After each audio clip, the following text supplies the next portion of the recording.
So you were named Woman of the Year in the Arts by the Belfast Telegraph in November. I was, yeah. It was a bit of a shock actually, because I was up against quite a few. I only found out actually when, during the shortlisting process, because Steve had secretly nominated me, so he said, don't tell her, I have to phone her first and let her know that she's up for it. But I didn't think for 1 minute that I'd win, because it's just, the competition was amazing and it was a great night. So who were you up against? I was up against, there was a music teacher from Derry who's done just heaps, and then there was Pauline from the Derry Playhouse as well, that obviously, I mean, it's just, they went through their credits and I was like, oh, there's not a mission, more wine. Were you practicing your... Yes, Joey Tribbiani kind of, yeah. Good for you. All my friends around the table was going, are you ready? Okay, we're ready. So I was just in complete shock. But it was a lovely evening, and hopefully it's kind of raised awareness for Bruiser. And can we see your... Oh yes, the best girl won face. Not at all, because it was just shock, absolute shock.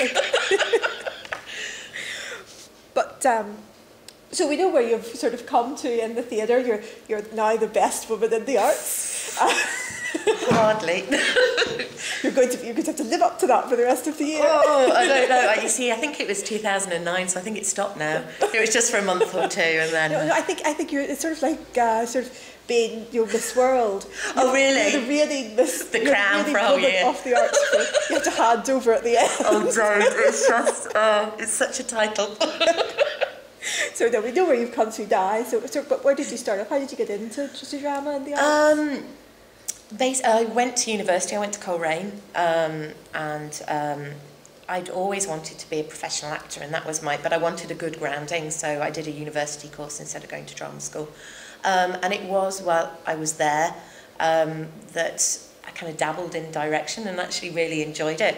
And then when I finished, I went back home to Derby and went, I've got a degree and I don't know what to do with it. It's like, and I'd kind of been mulling it over with a colleague or a friend at uni about starting a theatre company. And at that time, I mean, we're talking 97, there was definitely a market for touring accessible theatre that also had, had an education slant as well, although it was accessible to everyone. So we started, I suppose, as a showcase for ourselves, and I fell into direction because I was still acting at that time, and then I realised when our style was developing that maybe I should step out and kind of take the reins a bit more. So it kind of was an organic process, really. Yeah. So actually you were the one who coined the Bruiser ethos, to produce innovative live performance combining text and physical theatre. Yes. I'm not an actor and I can barely speak. It's quite a mouthful, that, isn't it? So what was behind that? I mean, it's very physical, the Bruiser. It is. It's very visual, and I suppose, it comes from me doing something that I'd like to see at the theatre. I mean, it's as simple as that. And I think by stripping everything away and just having the bare bones, you're kind of inviting the audience to take part in a way, and not in a kind of pantomime he's behind you way, but actually they're investing because they're using their imagination and they're following all the time. So it's that relationship with the space and clearing the clutter and the audience. So that was what was behind it, and I think it's developed from there.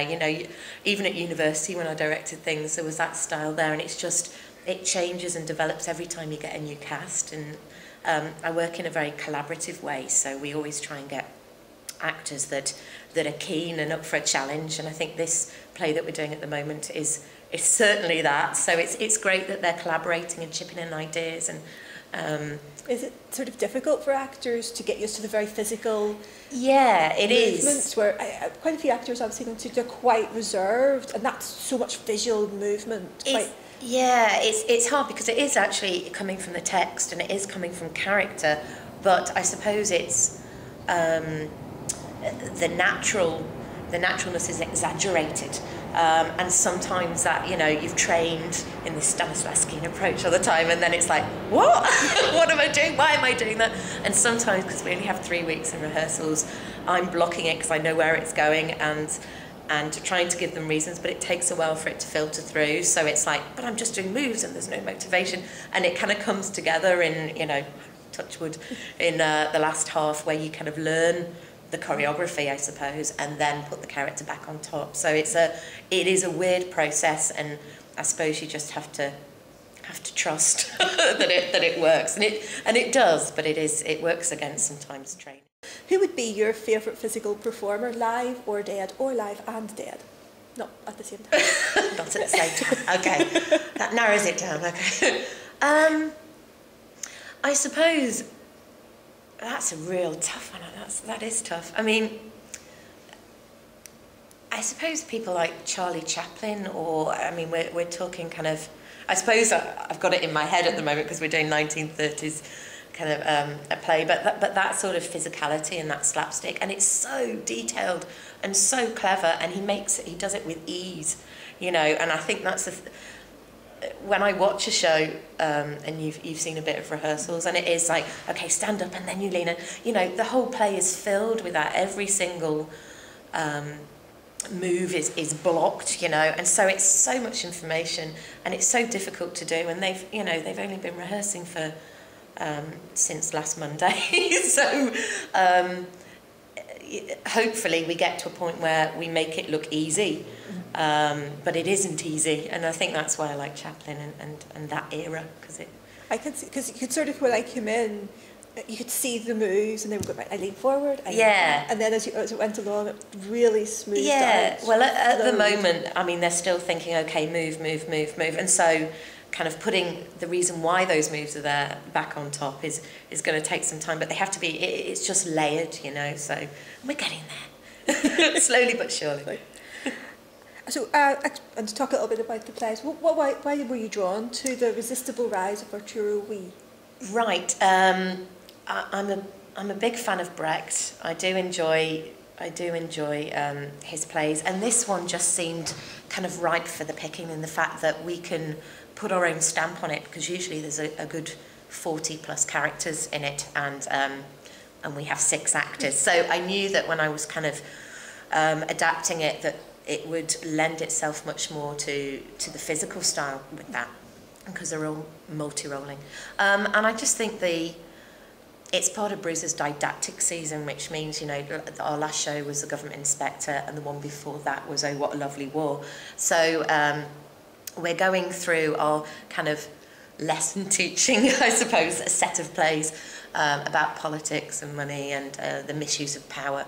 And Uwe's story is really interesting because it parodies Hitler's rise to power, and he questions, he doesn't really touch upon kind of the atrocities of what happened to different cultures and races, but what he focuses on is the rise. How did he, it's resistible, how did he actually get there? And it beggars belief of how nobody stopped him, that he managed, you know, at the end of the play, it says that 98% of people voted for Hitler, you know, and it's like, gosh, you've just seen that rise. And so Brecht parodies that with a gangster, Uwe, who rises and takes over the town of Chicago and then moves on to Cicero. And so step by step he parodies that journey, and it's fascinating. And it's a really brave script, because Brecht wrote it. He never performed it because I think it was too near the time where people probably weren't really up for mocking Hitler in that way. But it's a brave script, and I think, I mean, obviously you can pick out similarities on kind of in modern day, so it's certainly accessible and relevant to a modern audience. Right, well, I'm hoping, seeing as we're only a week in, but I'm really hoping that we produce a really entertaining, visually exciting piece of theatre, but we also provide food for thought. It's an interesting topic, And I know people that say, oh, Brecht, oh, he didn't want to entertain them, he just wanted people to be distant. And that's not strictly true. He wanted both, and that's what I hope that we can give to an audience.